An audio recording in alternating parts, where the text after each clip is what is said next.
मी ती चांगली आहे, मॅक्सी वगैरे घालते, चालते पण ती आता व्यवस्थित चालते, बोलते व्यवस्थित. व्यवस्थित म्हणजे ते वॉकर घेऊन नाही, अशी वॉकर न घेता अशी छान चालते ती, चांगली चालते. हा बिना वॉकरची चालते ती, विचारा आहे ना वैशू? हो. बिना वॉकरची चालते, बोलते चांगली व्यवस्थित. मावशी चालते की नाही? तर आजी म्हणते की इथे वाय मध्ये आली ना ती मावशी, तर भेटायला जाऊया तिला. तर आम्ही म्हटलं भेटून आलो. चांगली आहे ती, छान आहे, काळजी करण्यासारखं काहीच नाही. आणि पहिल्यापेक्षा तर ते दात पडले ना तर अजून छान दिसते ती.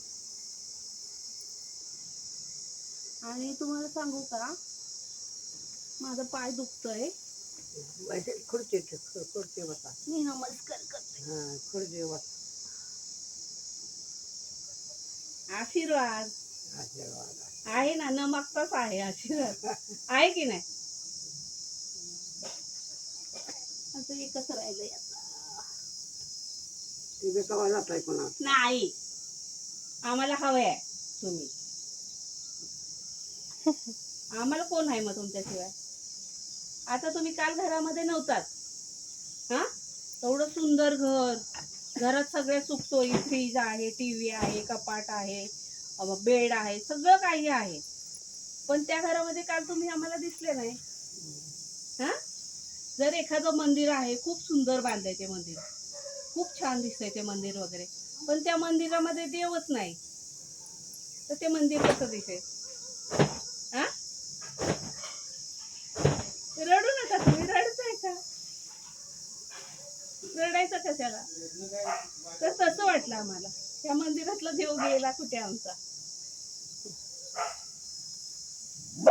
ती वहिनी पण गप्प होती, सारखी मला बोलत होती, आई नाही तर घर कसं दिसतंय, आई नाही तर घर कसं दिसतंय. ती विचार बोलला मी येतो सोडायला, परत विचार बोलला मला चटणी करायला जायचंय. तुम्ही रडू नका ना, मला चटणी करायला जायचंय आत्या, नाही तर मी आलो असतो.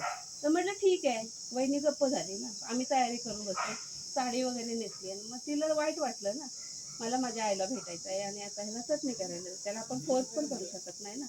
तर मला ती चेहरा तिचा मी बघितला आणि मी म्हटलं वहिनी तू घाबरू नको, मी रिक्षाने नेते तुला, आपण दोघी जाऊ.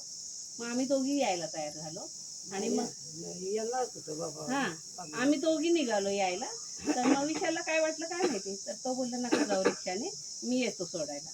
आणि मग एवढे सगळेजण तयार झाले, मग चिल्ली पिल्ली सगळे, आजी आहे आजी आहे आजी आहे, मला यायचंय आजी आहे मला. मग ते सगळे चारही नातवंड आली. नील आला, आयुष आला, प्रथम आला, परत दुसरा कोण, विराज आला, दुसरा कोणतरी साहिल की कोणतरी तो आला. एवढी सगळी नातवंड आली बघा तुम्हाला भेटायला ते. तर असं आहे, म्हणजे सांगण्याचं तात्पर्य असं आहे की तुम्ही किती मोठा महाल बांधा किंवा मोठा बंगला बांधा किंवा काही करा, त्या घरामध्ये जर तुमचा देव नसेल, म्हणजे तुमचा घरातला करता माणूस नसेल, वयस्कर माणूस, म्हातार माणूस जर त्या घरामध्ये नसेल, तर त्या घराला शून्याची किंमत आहे. शून्याची किंमत आहे त्या घराला. म्हणून मी म्हणते की आमचा देव गेला कुठे असं. तर देव आमचा भेटला आम्हाला. आता घर कसं छान दिसतंय, हसतंय, खेळतंय, मस्त भरलंय घर आता. तर असं आहे मित्र मैत्रिणींनो, जर माझा व्हिडिओ तुम्हाला आवडला तर नक्कीच लाईक करा, शेअर करा, सबस्क्राईब करा आणि बेल आयकॉनला प्रेस करा. धन्यवाद.